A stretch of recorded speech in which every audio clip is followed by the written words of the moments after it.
Bifu la Mario pamoja na Paula Kajala bwana limefikia tamati ama limefikia hatima mbaya sana sasa hivi, kwa sababu bwana kuna taarifa zinasemekana sasa hivi bwana mama yake na Paula amechukizwa 100% na kufikia stage bwana na kuongea maneno ambayo yamekuwa magumu sana sasa hivi na ni gumzo sana huko mitandaoni, kwa sababu ameamua kufunguka ama kusema vitu ambavyo vinavyoendelea sasa hivi vinamchukiza na kuongea ama kufikia stage ya kusema kwamba kwa anamchukia sana Mario. Hii yote inatokana na nini bwana? Hii yote inatokana tu na sababu Mario sasa hivi mwenendo wake sio mzuri katika mahusiano yake na Paula Kajala ambaye mtoto wa Kajala Masanja. Sasa yeye akiwa kama mzazi bwana hakuvutiwa nacho iko kitu, na ndio maana imefikia stage mpaka ameongea kauli kama hizo, na kauli zimekuwa tata na zimekuwa tata mno. Sasa niko hapa kusanua ni kitu gani ambacho kinachoendelea sasa hivi katika sakata hili la Paula Kajala na Mario pamoja na mama yake Paula ambaye ni Kajala Masanja.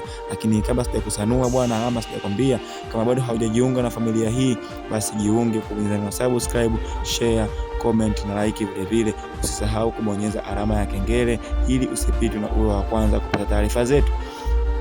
Yes, tunajua bwana wote kwa pamoja kwamba kwa Mario sasa hivi yupo katika wakati mgumu ama yupo kipindi ambacho kiukweli hakizungumziki, kwa sababu ni kipindi ambacho kila mtu akiwa katika kipindi hiko bwana huwa anapata overstressing. Sasa Mario sasa hivi bwana amekuwa ni mtu wa mawazo na kupitiliza. Sasa mama yake na Paula yeye ameamua kuzungumza ama kushindia nyundo katika mazingira yote ambayo sasa hivi yanayoendelea baina ya Mario na mwanae Paula, kwa sababu Mario bwana na Paula hawana maelewano, na vile vile Paula mwenyewe bwana anadai kutaka kuachana na Mario, yani akaendesha maisha yake huko mbele kwa mbele, lakini Mario anaendelea kumng'ang'ania na kuendelea kumsumbua. Sasa iko kitu bwana mama yake na Paula hajapendezwa nacho, na ndio maana ameamua kusema anamchukia sana Mario, na sio anamchukia kwa sababu anamchukia tu, hapana, ni kwa sababu tu mambo yamekuwa ni mengi na sasa hivi kila kitu kimezidi kwenda mlama kutokana tu na mazingira hayo ambayo yanaendelea baina ya watu wao wawili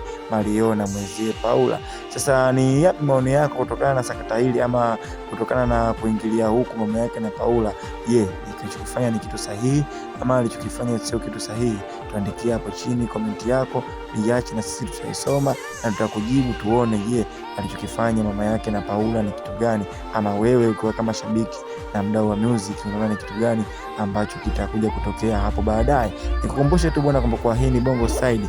Kama bado haujajiunga na familia hii basi jiunge kwa button ya subscribe, share, comment na like. Vile vile usisahau kubonyeza alama ya kengele ili usipitwe na uwe wa kwanza kupata taarifa zetu, kwa sababu sisi tuko hapa kukuhabarisha kila kitu ambacho kinachoendelea katika sekta ya entertainment.